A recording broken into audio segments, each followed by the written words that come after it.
ജപ്പാനിൽ ഒഗിമി എന്ന് പറഞ്ഞൊരു വില്ലേജ് ഉണ്ട്. ഈ ഒരു വില്ലേജ് അറിയപ്പെടുന്നത് തന്നെ ദ വില്ലേജ് ഓഫ് ലോഞ്ചിവിറ്റി എന്നാണ്. അത് ഉദ്ദേശിക്കുന്നത് അവിടെ 100 വയസ്സുള്ളത് 100ൽ കൂടുതൽ വയസ്സുള്ള ആൾക്കാർ ജീവിക്കുന്നുണ്ട്. അപ്പൊ ഇതിന്റെ പിന്നുള്ള സീക്രട്ട് റീസൺ അറിയാൻ വേണ്ടി 2 എഴുത്തുകാർ എന്ത് ചെയ്തു, ആ ഒരു വില്ലേജിലോട്ട് പോയ ടൈമിൽ അവർ വിചാരിച്ചത് അവിടുത്തെ ഫുഡായിരിക്കാം, അവിടുത്തെ കൾച്ചർ ആയിരിക്കാം, അവിടുത്തെ എൻവയോൺമെന്റ് ആയിരിക്കാം.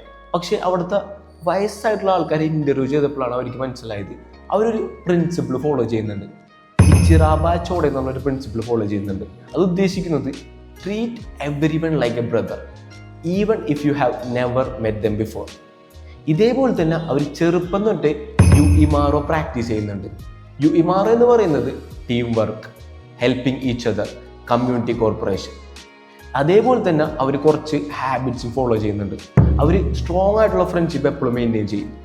ദേ ഈറ്റ് ലൈറ്റ്ലി, ദേ റെസ്റ്റ് വെൽ, ദേ എക്സസൈസ് മോഡറേറ്റ്ലി.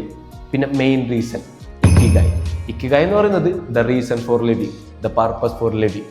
ഇതുകൊണ്ടൊക്കെ തന്നെയാണ് അവിടെ 100ൽ കൂടുതൽ വയസ്സിലും അവർ ജീവിക്കുന്നത്.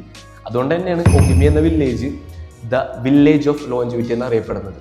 ഞാൻ ഈ ഒരു ബുക്ക് വായിച്ചപ്പോൾ ഈ ഒരു സംഭവം എനിക്ക് ഇൻട്രസ്റ്റിംഗ് ആയിട്ട് ഫീൽ ചെയ്ത്, അതേപോലെ തന്നെ ഇതിൽ പറയുന്ന പ്രിൻസിപ്പിൾസും ഹാബിറ്റ്സും ഒക്കെ നമുക്ക് ഫോളോ ചെയ്യാൻ പറ്റുന്നതായിട്ട് ഫീൽ ചെയ്ത്. സോ ഈ ഒരു ബുക്ക് വായിക്കുമ്പോൾ ഇതേപോലത്തെ ഇൻട്രസ്റ്റിംഗ് ആയിട്ടുള്ള എന്തെങ്കിലും ഉണ്ടെങ്കിൽ ഇതേപോലെ ഞാൻ ഷെയർ ചെയ്യുന്നതാണ്. That's it.